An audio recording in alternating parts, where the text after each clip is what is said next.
Now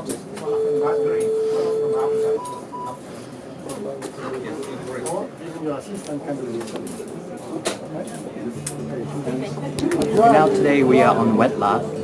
We are using a thoracic cavity that simulates a real human body.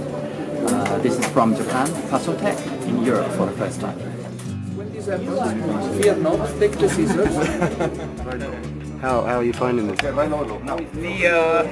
It's actually quite lifelike, more than I thought it would be. And it's got some nice stickiness to it, the way you think actual tissue might. So I like it. Very nice, yes.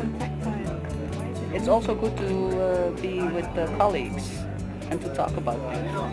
To have the opportunity to do it not in animals but also like a model which is really very near to humans.